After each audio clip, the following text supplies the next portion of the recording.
Welcome to technical session number 21. For today, we're going to be getting into network servers. We're going to be talking about these at a pretty high level. We're not going to get really too deep in the weeds on these. Our main objectives are, for the most part, trying to distinguish or differentiate between different types of servers that you would typically use in a network. We're going to explain a bit how IT might use knowledge of network servers to support their clients. And then we're going to get into some security appliances as well. On this, we've talked about some of them briefly. We're going to get in a little bit more detail, and we're going to talk about a few new ones as well.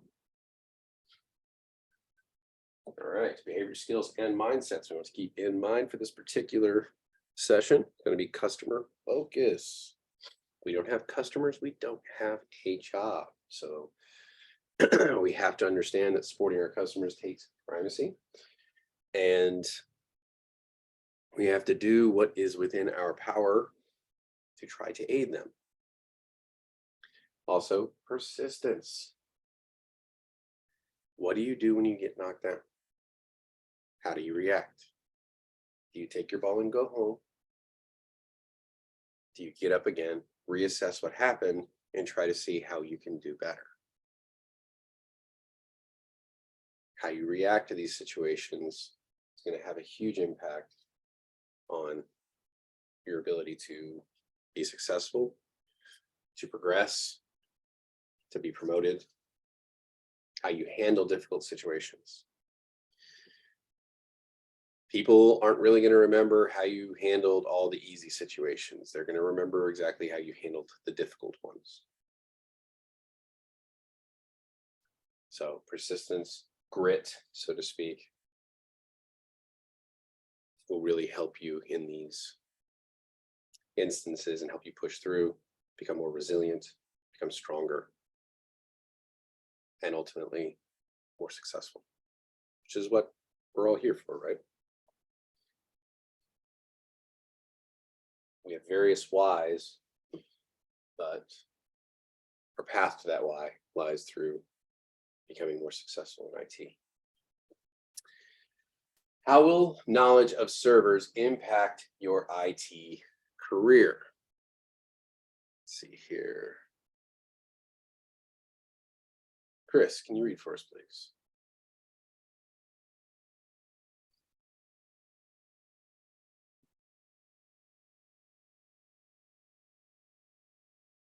Your mic is muted. You're muted, sir. Nope. Thankfully, it was muted on that last one, but.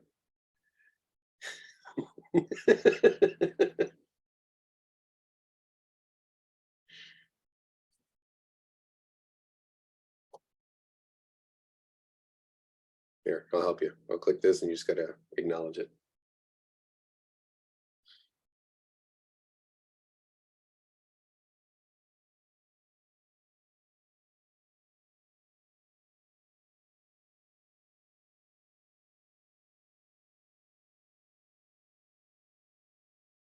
Don't worry about it right now, Chris. We'll come back. Here, Justin, can you read for us, please? Which one? Just the primary piece. Oh, Justin Cox. Sorry. Just the primary piece right here. All right. Yes, two Justins. I forgot. A computer technician is a professional who repairs and maintains computers, networks, and servers. The technician's responsibilities with servers may include building or configuring new hardware, installing and updating software packages, and connecting to networks. Understanding different server roles is the first step in order to later configure and manage servers in more senior positions. There we go. Thank you. So, primary thing we're just going over is just talking about different types of servers, what it is they do, and kind of how they fit into the bigger picture of things.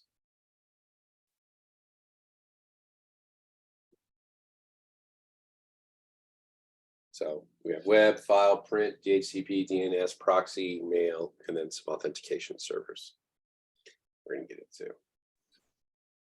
All right, so first, web server. Let's see here. Ivana, can you read for us? What's the purpose of a web server? Seems straightforward. Responds to requests being made by a browser running on a workstation using some very standardized protocols, HTML and HTML5 to do this. The browser uses HTTP or HTTPS as its transfer mechanism.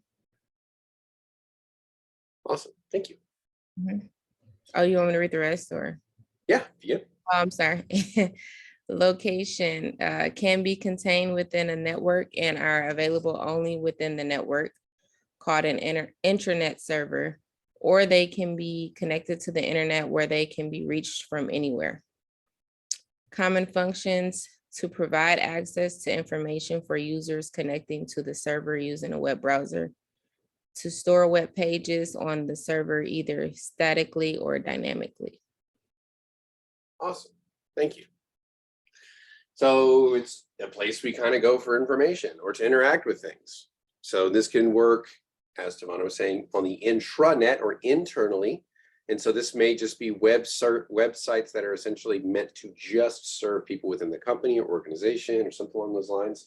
It could be like any university, where many universities, the library has its own web service. And this web service could be used for resource material, like they'll do law, like periodicals,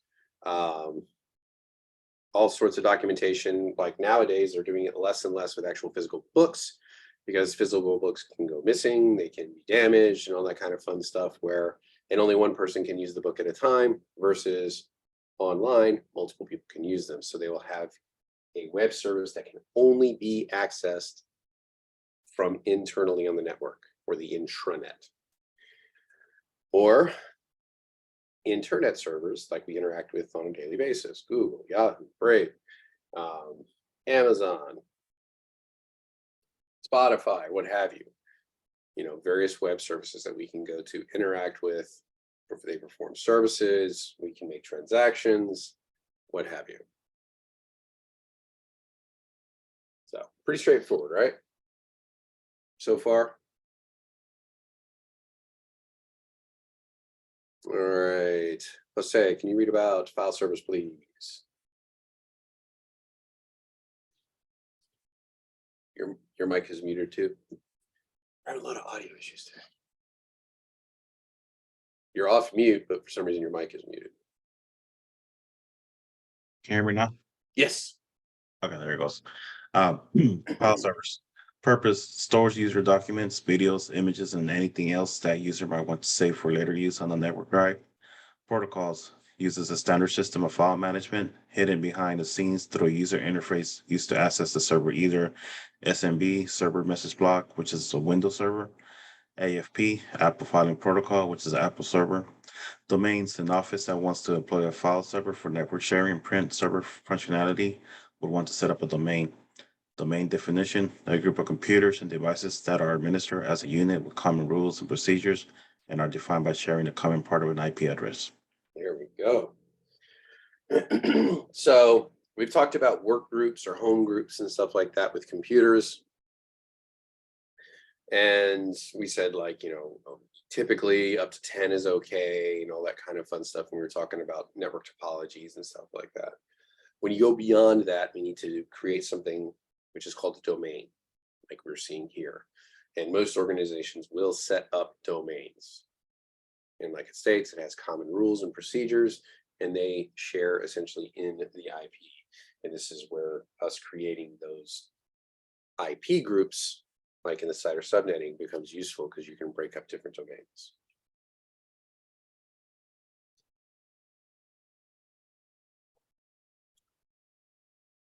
All right.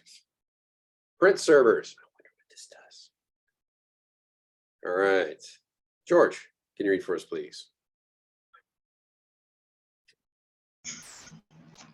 Print service. Purpose: a dedicated computer or software inside a computer used to manage one printer or multiple printers. It provides the spoiler service to the printers. Many enterprise printers come with a built-in print server, which makes using a dedicated machine for the role unnecessary. Connections. Server might be connected to a computer, then added as a network device.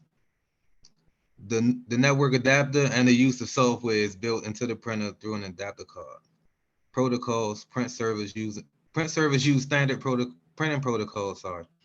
Protocols. Print servers use standard printing protocols like SMB, server message, block, IPP, internet printing protocol, and LPD, line printer. How you pronounce that word? Damon. Damon. Mhm. So thank you. Line Igor. printer Damon. Yeah, no problem. So a couple ways that we can, have multiple people use the same printer. One would be it's hooked up to my computer and I share it, through the network. Sounds great, but poses some security problems. So the way that was kind of going around this is they would take a dedicated computer that's sole purpose was to be hooked up to the printer and shared on the network. And so that computer itself becomes the printer server, print server for the company. It's kind of a waste of resources, just a dedicated computer solely for this task. So over time, these manufacturers built the print server into the printer itself. And this is a lot more common nowadays, even on printers that you would get at home, they would have some form of rudimentary print server installed in them, making this a lot easier to navigate rather than having a dedicated machine attached to it, or everybody having to physically go up to it and connect to it wired or wirelessly or what have you.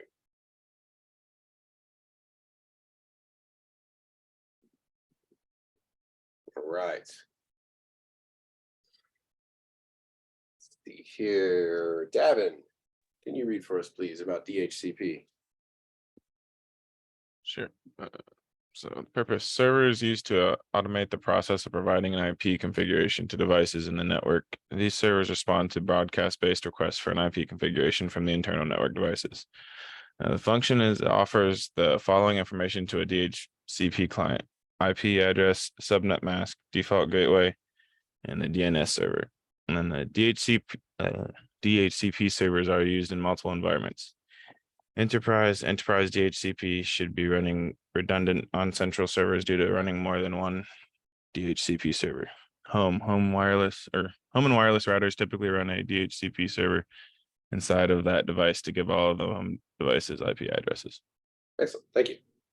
So again, we see the 4 items that are needed when we go into a network, what we receive when we do an IP config, and are provided by our DHCP. Our IP address, our subnet mask, our default gateway, and our DNS server. So a lot of the DNS functions could either be performed by a specific DNS server, but it's usually wrapped up within the routers themselves.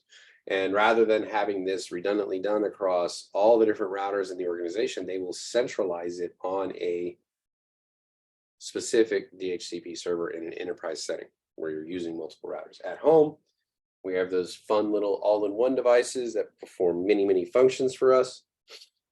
And thankfully, it's pretty much plug and play. It's hands-free. It does it on its own automatically. If we knew nothing about computers, we would never even know we needed this and that it was working tirelessly behind the scenes to make our lives easier.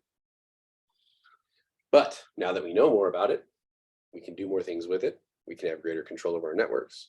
And if you so chose, you could create CIDR networks inside your home, like create networks that only guests can use, create networks that only people in your home can use. So you can segment out those things, like if people come in and want to use your Wi-Fi or whatever, if you have guests over, you don't have to worry about them interacting with your private files or all that kind of fun stuff, because most of us have shared files, movies, videos, music, stuff on our home networks, and you can set up various levels of access for that just through our home router. Questions so far?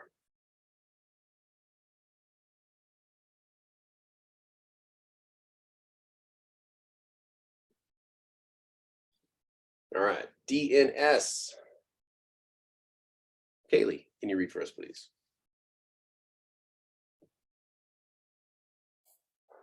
Sorry, I always have issues with my mic too. Can you hear me? Yes, ma'am. Cool. So purpose is servers that resolves device and domain names, website names to IP addresses and vice versa. Client configuration. Clients are configured with the IP address of two DNS servers, usually through DHCP, and make requests of the server using what are called queries. The organization's DNS server will be configured to perform the lookup of IP addresses for which it has no entry in its database by making requests of the DNS servers on the internet. Excellent. Thank you. So this is our phone book for the internet, right?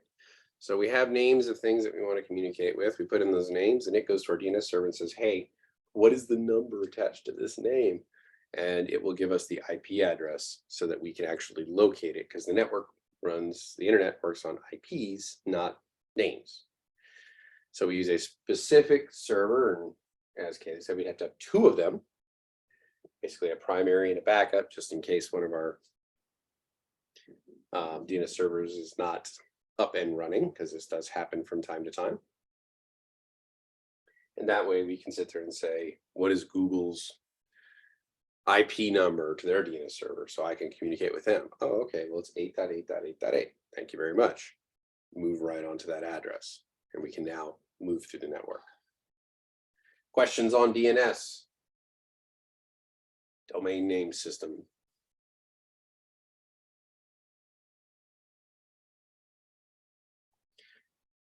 So what is the two terms that we would use for a web address?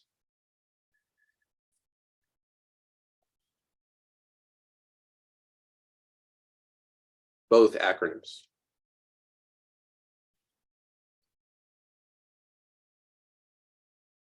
Domain name. That's part of it. Fully qualified domain name. There we go, Kurt. That's one. FQDN, fully qualified domain name. One of them is a little bit older. Like a C name or something. No, it starts with a U. URL. URL, Universal Resource Locator. So FQDN and URL are essentially the same thing, and or just simply a domain name or web address.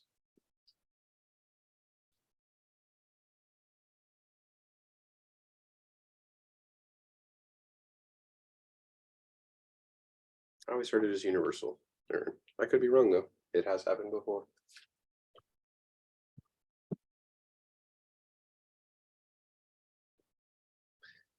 All right. Let's see here.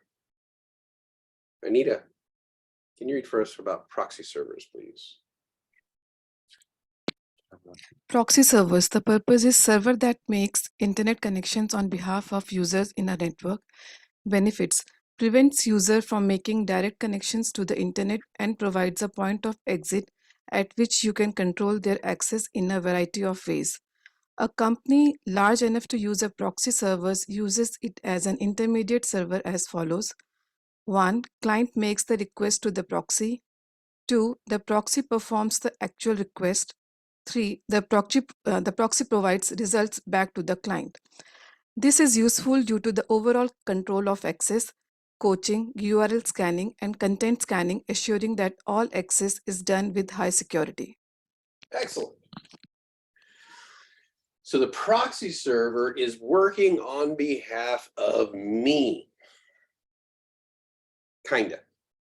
Also working in protection of the company's assets. So if I need to make any kind of request, like if I need to go to the Department of Labor's and at Department of Labor, or excuse me, Department of Transportation, and ask them what are the fuel rates, the average fuel rates for the last week in the Southwest region of the country. I would make that request of the proxy server. The proxy server then would make the request of the Department of Transportation. DOT would send it back. The proxy server would basically scan it and say, yep, that is material that is okay to be requested, and then forward that back to me. Now, one of my coworkers gets a request and they need that exact same information. So they make the request to the proxy server saying, hey, I need this information from DOT. Can you please connect me with DOT? And the server goes, no need. I already have that information for you in cache. And so it goes ahead and provides it to me, actually speeding up the process. So it's creating a cache of commonly requested or accessed sites to help speed up the networking process. Now, I have another coworker who loves to gamble, and they're trying to get to one of the sport betting sites or what have you. So they try to access it and they go to the proxy server and say, hey, I want to communicate with this website. The proxy server is not quite sure what that is, goes and communicates with it, then comes back and goes, nope, access denied. This is inappropriate work material. I'm sorry, you can go no further. You shall not pass. So it serves multiple purposes in that sense. Kind of helps protect systems. It does content filtering to make sure inappropriate material is not being accessed through company resources. It helps protect those company resources, and it can help speed the process of gathering information up through a branch cache system. Questions on proxy? Yeah, how do I identify the differences between a firewall and a proxy? They kind of do the same thing. Kinda. I mean, they both can do content filtering, but a firewall is not going to make a request on your behalf. So everything I do, I'm actually requesting it of the proxy server itself, and then the proxy server is then going out and doing that for me.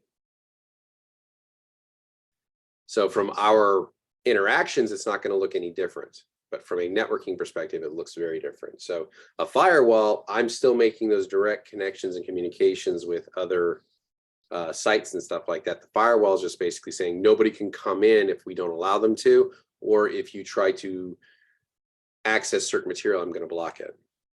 Now the proxy server still says if you're trying to access certain material, we're going to block it, but I'm going to go ahead and make these requests on your behalf. And if you make the same request multiple times, I'm going to maintain a cache server of those requests so that I can give those to you much faster. Okay, thank you. Mm-hmm.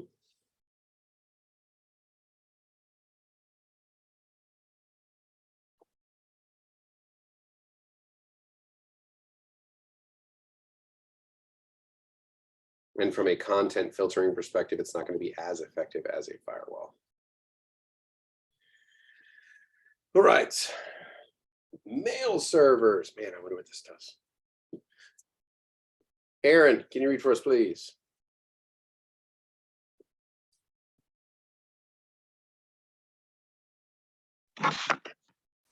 Purpose: servers that run email server software and use SMTP to send and receive email on behalf of users who possess mailboxes on the server. Okay. Client configuration: those users will use a client email protocol to retrieve their email from the server. Two of the most common are POP3, which is a retrieve-only protocol, and IMAP4, which has more functionality and can be used to manage the email on the server. Management: usually managed by either an ISP, internally an organization where the IT department is responsible to keep the mail server running 24/7. Excellent. Thank you, Aaron.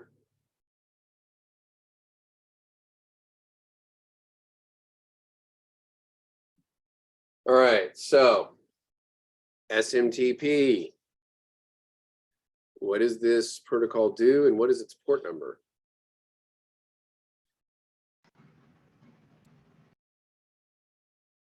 $25. Help you It's send mail. 25. Send It and does receive what to mail? email. Send and receive. Send and receive? Yeah. We sure? SMPT. Send. Send. Send. SMTP. What's the easiest way to remember what it does? Send mail to people. Send mail to people. So SMTP, it sends the mail out. POP3, what does it do? What is its port number? 110. 110. Receive message. So 110, it receives messages. And if we notice here, it says it's a retrieve only protocol. So what you're doing is you're downloading your email from the server. So at that point, the server goes, I'm done. So you've downloaded it to whatever device. And so it's on that device specifically. You ever have a re-downloaded email and you have email on your phone that you don't have on your desktop, stuff like that? It's kind of okay, but it makes it easy for you to lose emails. But the nice thing is when I delete email in one location, if I've downloaded it in multiple, it still exists in other locations. So I don't have to worry about clogging up my phone. I can delete all the emails off my phone, but it's not going to delete it off my computer. IMAP, if I delete an email off my phone, it gets deleted off my computer, it gets deleted off the server. Although most enterprise organizations, companies are required by regulation to maintain all emails for up to 3 to 5 years. So I believe if they're an incorporated organization, they have to do that. So Core's error is basically where you don't have access to, or you're not authorized to access shared materials. So if I go on to a friend's home network and they require a password, or if they use something like MAC filtering or something like that to access shared files or movies and all that kind of fun stuff, and I don't have access, that is when I would experience a Core's error there, Andrew. You know, or if I'm in a office and though I'm able to access basic resources, I'm not able to access the shared file systems.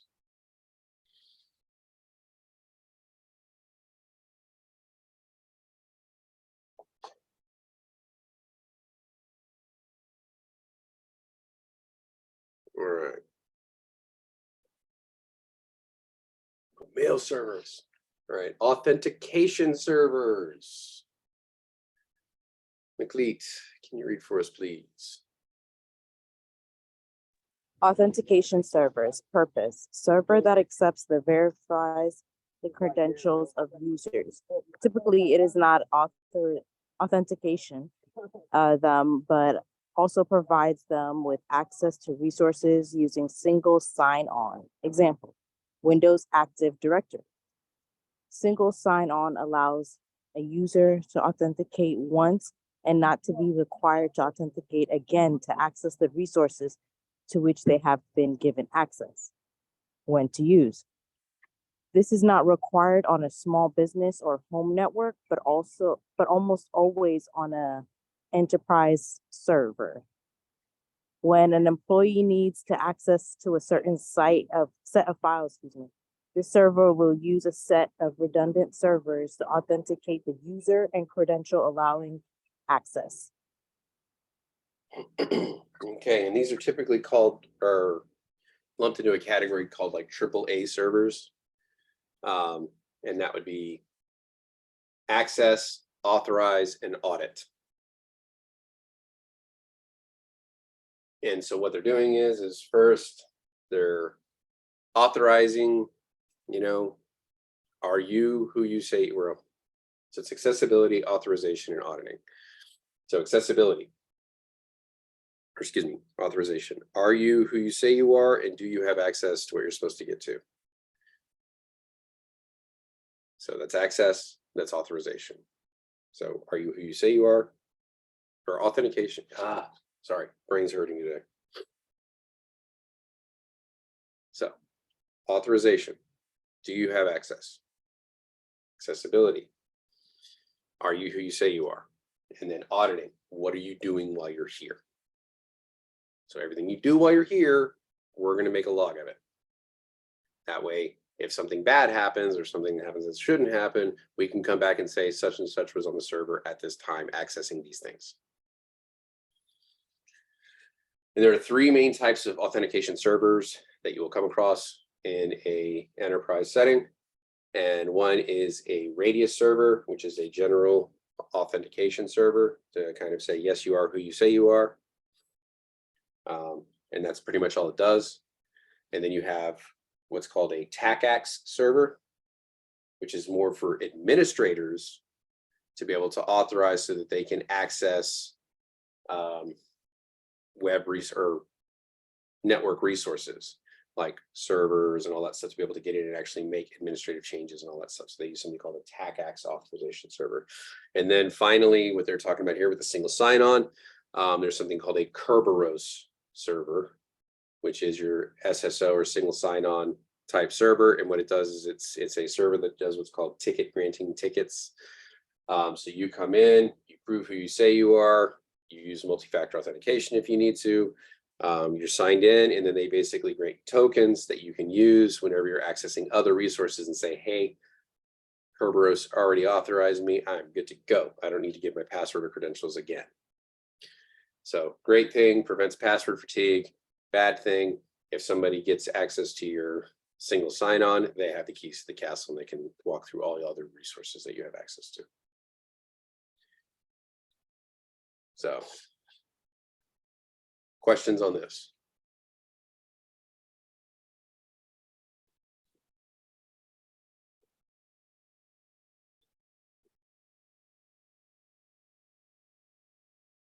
All right. Okay, AAA, authentication, authorization, and accounting. Authenticate, you are who you say you are. Authorization, are you allowed to be here? Auditing or accounting, what are you doing while you're here? Authentication, authorization, and accounting. Couldn't wrap my head around that one this morning. More coffee. All right. So let's get into some security aspects now. We did talk about some authentication or authorization servers. Now we're going to get into some other aspects of it. Anytime we have sensitive data, we want to have some form of means of protecting it. You don't want employees just transmitting over essentially clear text. So we have to be able to encrypt that text somehow. If somebody's going to be doing remote logins, they may need to utilize something like Secure Shell, which is a protocol that is going to encrypt your communications, at least to a basic degree. Are we going to allow remote command logins? Or do we require someone to be on site to actually do this? Depending on the types of servers and the types of actions being done, you may or may not allow this.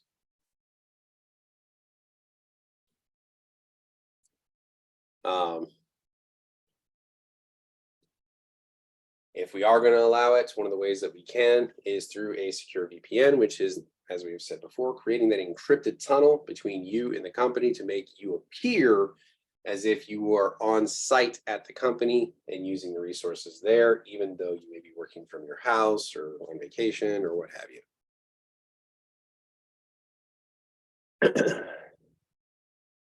All right. So there are a few network appliances that we're going to get into today. One we've already talked about a few times, which is the firewall itself, but we're also going to get into the IDS, IPS, and UTMs.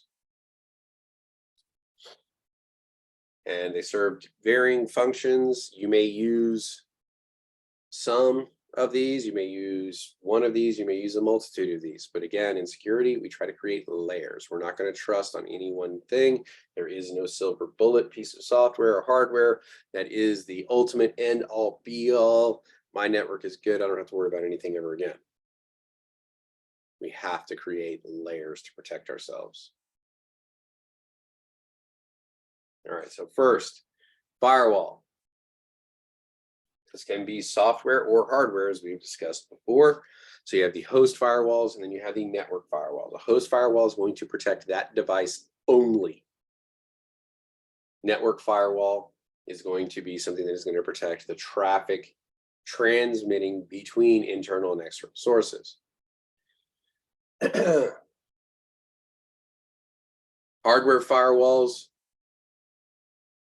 tend to be much more robust. They have a lot more options. They are more powerful. Host firewalls are pretty good, definitely better than nothing, but can also serve pretty good purposes. Firewalls act in one of two ways. So we have the stateful firewall, which we talked about before, which is paying attention to the state of the conversation, and all conversations must initiate from behind the firewall. So if communication needs to happen between me and Jamal about our company is doing a strategic alliance, I would have to initiate the conversation with Jamal first from behind the firewall. And then once that communication is established, all communication from that point forward, so long as the conversation remains active, would be considered consensual by the firewall, and the firewall will allow it. This is why hyperlinks are so dangerous.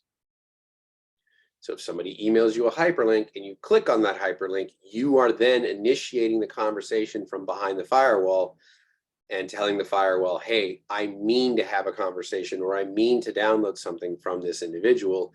And then whatever they send you, the firewall is like, yep, not my problem. So that's stateful firewalls. And then we have packet filtering firewalls, which essentially does what it says it does. It's going to look at every single network packet that's passing through, make sure that it's A-OK. Does it uphold the rules that they're talking about? So there could be a variety of different rules, and we could use things like ACLs or access control lists to determine this. You have what are called allow lists or white lists, which is basically anything on this list. If it is not on this list, it is explicitly denied. So that would be an allow list. And then you have blacklists or deny lists, which is anything on this list is explicitly denied. And if it's not on this list, then it's A-OK. Which do we think is easier to maintain as an IT professional?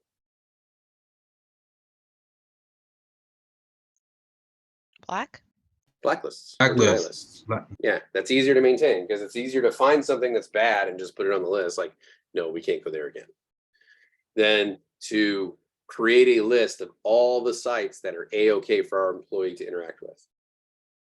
Right?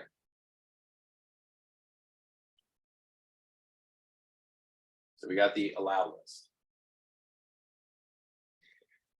There are other things that could be put in place, like we have encryption rules. Like there's certain types of encryption that are allowed within the company to use to transmit information, and the firewall would actually have the keys to that encryption, so it'd be able to look in and see if the material being transmitted is okay.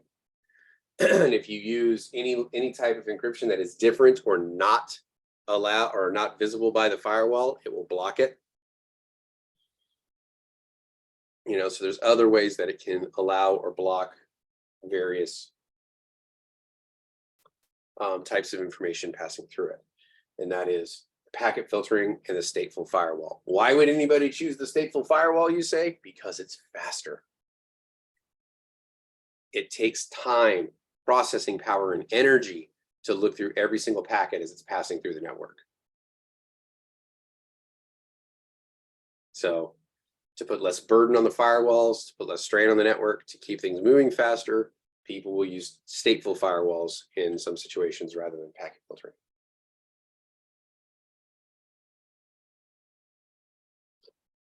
All right. IDS. These firewalls can, sorry, these firewalls Yes. can also work in the cell phone or no? I'm sorry, what? The firewalls we just Yeah. talked about. So they can work in the cell phone or no? If you have, I'm not sure if they actually have a software for a firewall for a phone, like a host-based firewall. But from a network perspective, yeah, if they're using network resources, like if they're on the network Wi-Fi, oh yeah, it works. But if they're on a cell service, no, because it's not, the firewall has to be in line. So if they're using a cell service, they're not actually going through that line of communication, so the firewall has no ability to block that communication. But if they're on the Wi-Fi goes to the wired communication, goes to the router, and then the router out through the firewall, so then the firewall would be in line to be able to stop it. Does that make sense, Majid? Yes, thank you. Mm-hmm. 1 second, I got to check something real fast.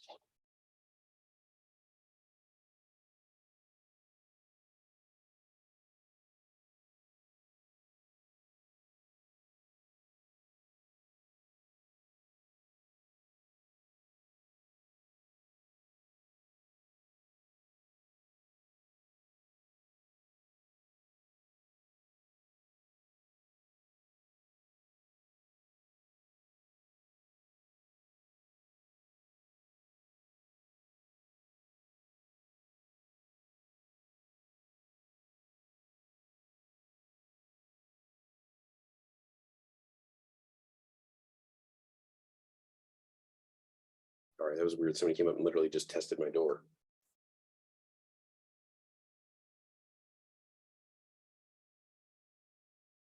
All right. Here we go. So beyond firewalls, get into intrusion detection system, or IDS. And there are two different versions of IDS. We have host-based, which is on each individual computer. And then we have network-based. So these are called HIDS or NIDS. So host intrusion detection system or network intrusion detection system. So what is happening here is it's looking for specific things to happen. It's looking for activity that would be indicative of a attack or a breach or a problem. You know, are we seeing spikes in internet traffic against one of our web servers? Are we seeing large amounts of files being transferred out of, you know, one of the secure file servers? Are files being moved around randomly? So intrusion detection is going to monitor either that individual system or the network itself and record everything that's going on. Here's the thing. It's intrusion detection. So what it's going to do is if it detects something, it's going to log it and then send you an email or a notification and say, hey, you got a problem. That's basically it. So it is trying to monitor your network and see if there is anything going on, if something's happening, if it notices unusual activity, then it sends you a notification, says, hey, you might want to look at this. So they have specific devices you can get and use, or you can take a computer and go into the network interface card and set the card to what is called promiscuous mode, which basically means instead of just looking for packets that are directed just for it, it basically takes every packet in and documents it, logs it. So it's basically just recording everything that's happening on the network. So, and it just has to be somewhere on the network monitoring traffic. That is the IDS. Let me get to the IPS, which is intrusion prevention. Before we were detecting it, now we're trying to prevent it. So it's kind of a step up from the intrusion detection, and it is looking for signs of malicious activity. And then when it does, it will take some action to prevent it, typically cutting off that communication. And just like the NIDS, there is a host-based HIPS, and a network-based NIPS. So host intrusion prevention system and network intrusion prevention system. And the network intrusion prevention system must be in line. So where the IDS can be kind of put anywhere in the network, it's just kind of monitoring traffic and what's going on and all that kind of fun stuff and recording what's happening. No, the prevention has to be directly in line on that network to be able to cut off communication if there's a problem. So in order for it to take preventative action, it has to be essentially between what's being attacked and what's doing the attacking. So these devices have to be in line. And we would typically deploy these on high value hosts. You know, so where we would keep our research and development, our network servers, something like that. That's, you know, mission critical for business. We would deploy a unit to essentially protect it. Questions on this?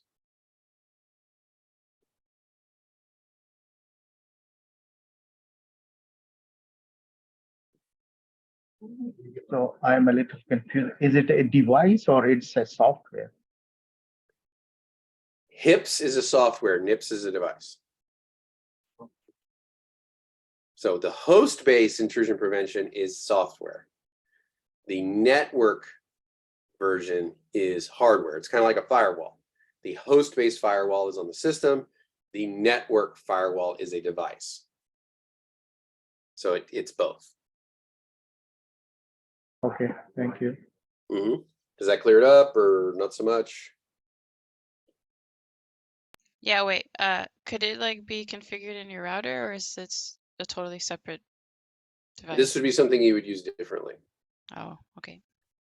So your router may have IDS and IPS software on it. You know, and it could technically be used, but a lot of times what we'll do is we'll use firewalls to protect our external to internal communications. And then we would use IPS and IDS internally to protect our devices inside the network.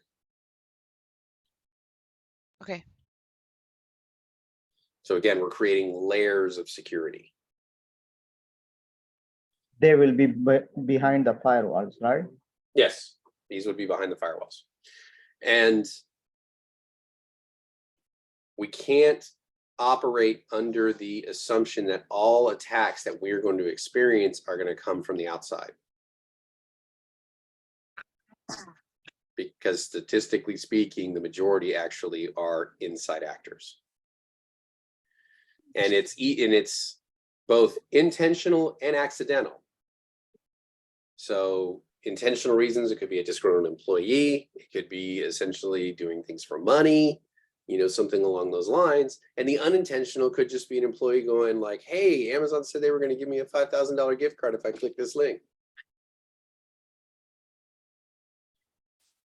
So, you know, there's intentional, there's unintentional, but a lot of the attacks initiate from within. So we have to be aware of that. We can't just, you know, put up high walls and hope we're safe. You know, we have to monitor our internal networks as well.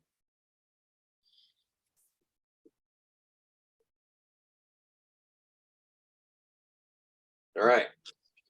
UTM, or Unified Threat Management. These also can be known as web security gateways. What this is this is kind of it's an all-in-one device. It performs a whole bunch of security functions at the same time, which is, you know, kind of nice. It's a good entry point for, you know, mid-sized companies to small companies trying to beef up their security, so to speak, and they don't have a lot of, you know, in-house knowledge on how to do it.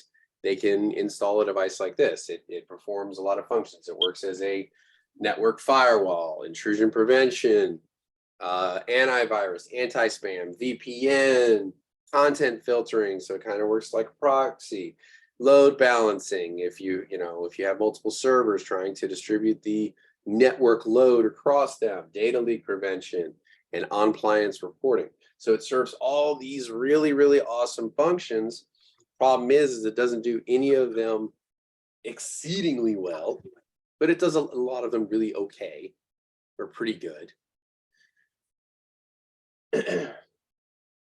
But it gives you a more well-rounded security profile in a single device. Downfall, it's a single device. So if something happens to that one item, your network is wide open.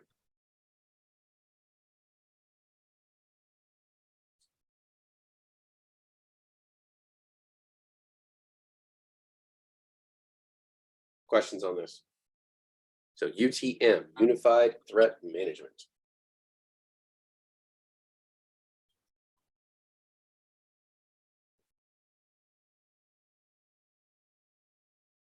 All right. That brings us to the end of our morning technical session. We should now be able to distinguish between different types of network servers. We got our file server, proxy server, authentication server, DNS server, DHCP server, email server, web server, you know, all these awesome things.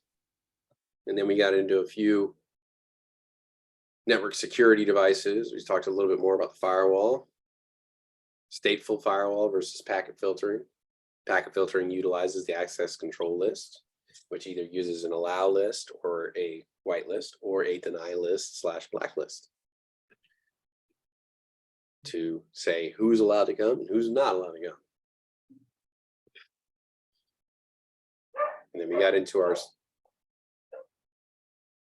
protocols. Yeah, I let my dogs outside. I think they found who was trying to get close to the house. Sorry.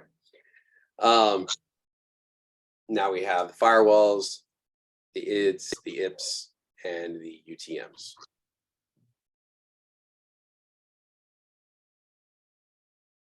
All right. Any questions, comments, concerns?